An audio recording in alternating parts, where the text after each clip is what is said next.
Ugh. Oh, okay. Think, goddammit, think.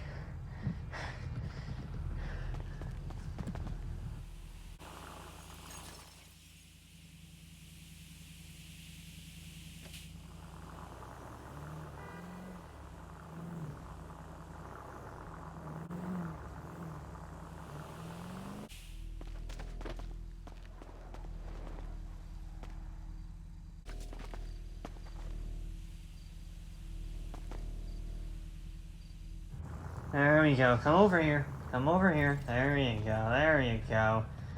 Just stop right there.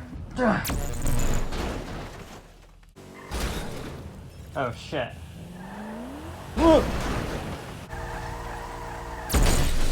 Oh, that's not good. That's not good. That's not good. Move! Move! Okay.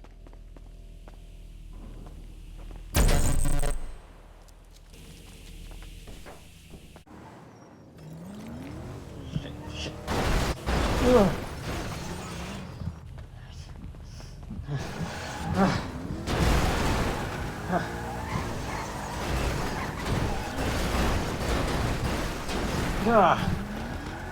Alright. He's stuck. Huh. Now, try this on for size. Yeah. Come on, again. No, come on. Come on, goddammit. Fire! Ugh.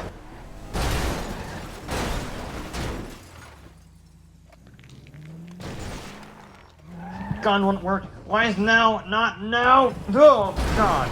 Damn it. Alright. There we go. Now you're back online.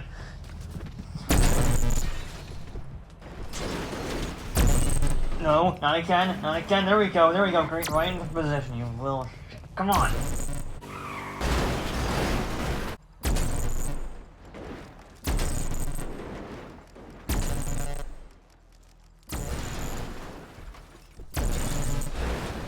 Die, die, die, die. Why won't you just die already?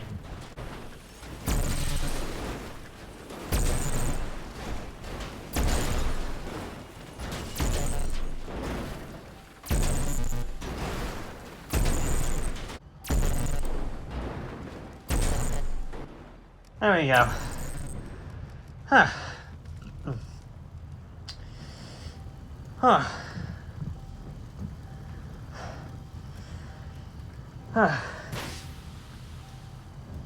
That was the Baller STD, and quite frankly, that's more than it deserved. So what, the 7th iteration of the Baller looks exactly the same as the other ones? It's another stupid overpriced SUV that does nothing good. We already have several versions of it. It's just another stupid cash grab of a terrible vehicle. Granted, I wish we didn't have to destroy everything to get rid of it.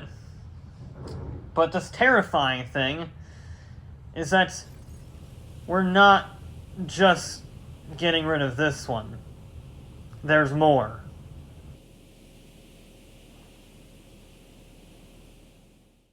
This is another new SUV recently released, the next generation Albany Cavalcade. This is a lot sportier than the previous version. This has a big V8 up front, 4-wheel drive, sporty suspension, the whole shebang. For some reason they debadged it. On the website it has a sports badge on it from the VSTR basically. This doesn't have it for whatever reason. It's still got the same performance, it's just debadged. But I guess it didn't want the performance image on an SUV like this? I don't know. The point is, people think it's a sport utility vehicle, like a proper sporty vehicle. So I'm going to test that.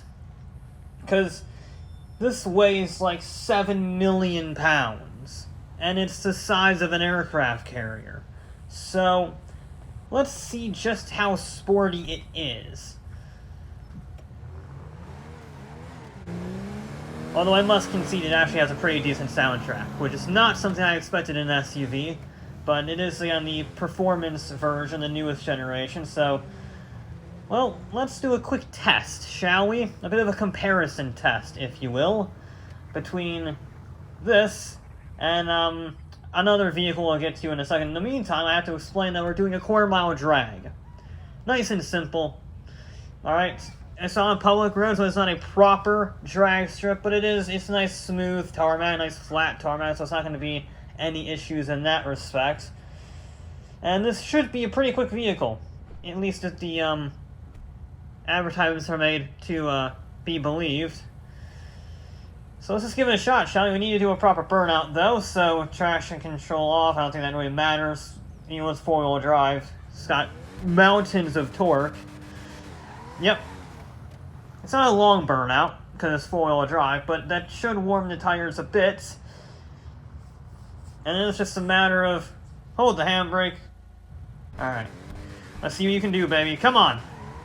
Oh, that's actually really good acceleration for the vehicle of this size.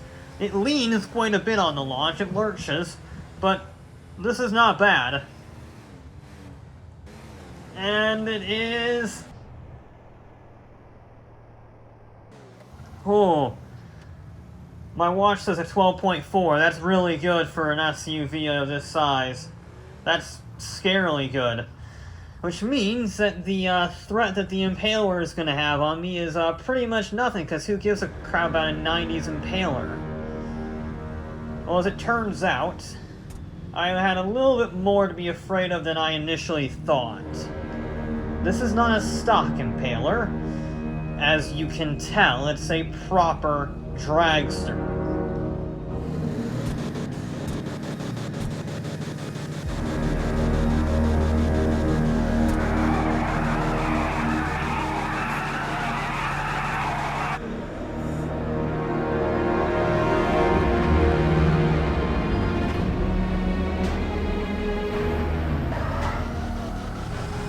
Oh, that looks fast. That looks really fast.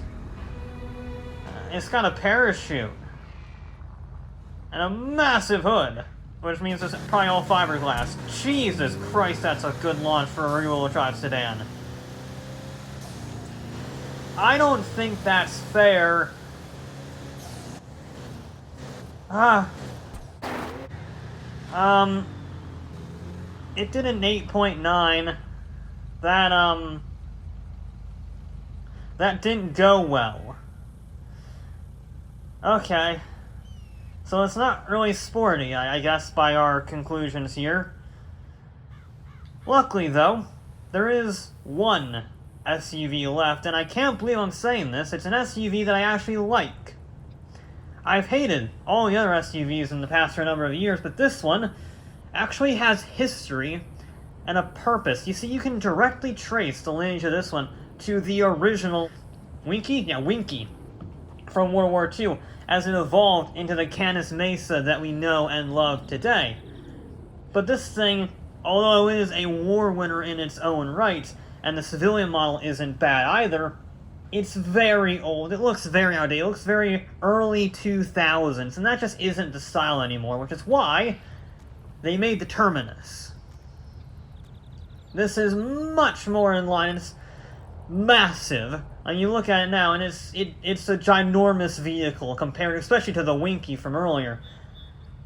Yeah, it's also got, similar to the Cavalcade, a massive V8 engine and four-wheel drive. However, this massive V8 SUV is properly designed to go off-road. Which is why I'm here at this sort of playground and adventure park and off-road fields area, just generally to hoon about, because I think this vehicle is brilliant.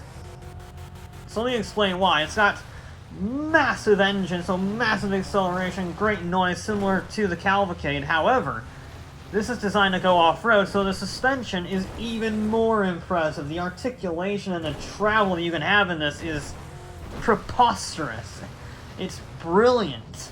So you can really chuck it around this course without any hesitation. And it can handle it because it has the off-road tires necessary for the grip, so it just soaks up these bumps. I mean, this is a seriously impressive vehicle, and even if you go off of the track, as I'm going to do now, and go somewhere a bit more free-roamy, it's still phenomenal. It really is. It's what an off-road SUV should always be. It's not trying to be a sports car. It's not trying to beat anything like a supercar or a dragster or anything. It's not trying to show off. It's just trying to be the best off-roader it possibly can be. And my god, does it succeed. I love how this drives off-road. Because it has the proper tires and the proper suspension, it feels like a trophy truck that you can put your mates in. That's a weird feeling. That's a very weird feeling, helped by the massive V8 engine giving you that sensation of an off-road racing truck. But even then, you can slow it down. You can take these massive jumps at high speed, but then you can slam on the brakes and do some proper rock crawling. Because it has huge approach and departure angles for its suspension, and the bumpers and the bash bars are really good. You can scale things relatively easily. And the differentials are good. You don't have wheel spin, free spinning in the air. This is exactly what an SUV should be, and I think I'm in love. This thing can take an absolute beating and enjoy it. Finally, something that is not a disgrace and is worth the price tag and the exorbitant expense that it requires for a vehicle SUV like this. The Terminus, surprisingly, is an absolute win.